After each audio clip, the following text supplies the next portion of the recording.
I am doing my makeup the way I did when I was about 15 or 16. Blast from the past. I am here to recreate my old makeup that I used to do as a teenager. Specifically, this look. I was a very big fan of fake tan.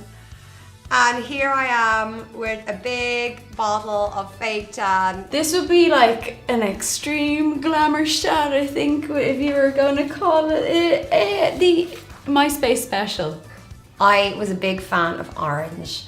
Like lots of fake tan, lots and lots of foundation. Back in the day, I was so clueless, but I was veering towards like emo rocker. I was a weird hybrid because I was a big nerd and geek and I didn't really I dressed kind of like a school teacher. For some reason in Dublin, growing up in the noughties, the more makeup you wore and the more caked you look, the kind of better. It was a bold look for a 13-year-old. Look at those brows and that shadow.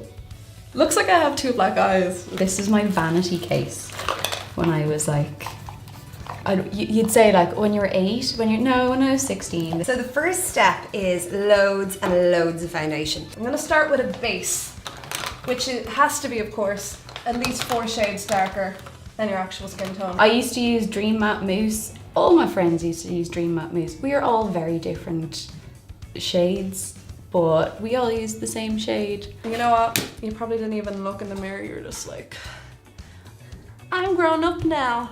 I have boobs. I'm gonna use makeup. And I wasn't even good at putting it on. I just pile it on completely. Not even blend it like. You don't go near your neck. Don't go near your neck. Who has necks back then? Not me. So then I put this on, and this was to make it stay.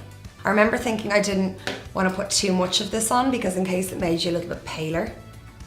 But we'll just pile it on anyway. The first thing I'm gonna do is the brows. For the eyes, it was all about the eyeliner. For my 16th birthday, my friends got me this delightful, all the glamour colours. I believe I started a trend with the brows because soon afterwards, everybody just started doing their brows and it was just slugs everywhere. So that was the eyeliner.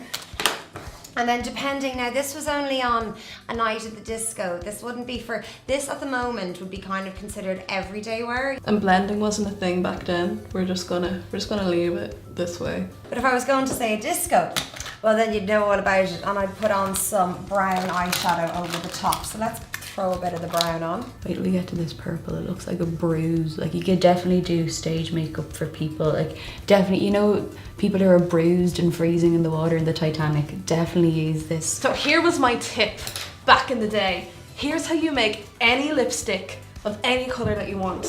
You get your black shadow. You know you're gonna do with that black shadow. You're gonna put lip gloss in it. This definitely came from like a subscription to Kiss magazine. It smells like death and shit and lads.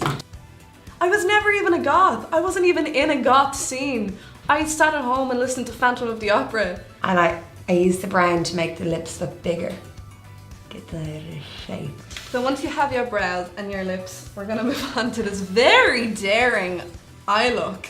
And just blend it into your apples as if your cheeks weren't chubby enough. God, it looks like someone stubbed out a cigarette in my face. Oh my god!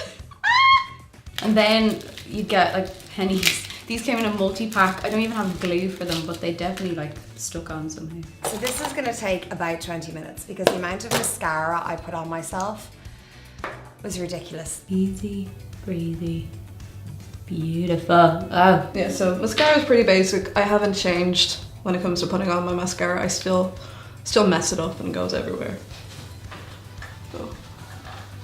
The most important thing, any like noughties Dublin girl, was the messy side ponytail. I had a curly bob back in the day. I looked like a maths teacher, so I'm gonna do that. You coming back, you coming over. Yeah. Oh my god, I look like Tim Minchin. Yeah, I looked adorable. I think that's why I was doing this sort of makeup. I was like, I'm not cute, you guys. very sexy 13-year-old girl. As a kid, you buy the cheapest stuff going because that's all you can afford. But like, I now understand what it means to buy proper makeup. Young ones these days, they have makeup gurus, but they also have affordable makeup as well. I still love my orange. I do. I do like my face being darker. I'm a very naturally pale person and I think it's an Irish problem. I no longer straighten my hair. I also, when I was 16, I got my first GHD. Oh, crack cocaine for the head. That's what it is. I would tell my younger self, keep doing what she's doing, because I think it's really good that I did all these mad stuff with makeup and people like them. That was my way of expressing myself. So I'd tell her to blend into your neck maybe. Find a colour that suits you. Don't be afraid of your freckles. Go looking at yourself now. Is it going back to memories? Memories. All alone in the moonlight. I feel pretty. Oh, so pretty. It brings back a lot of memories.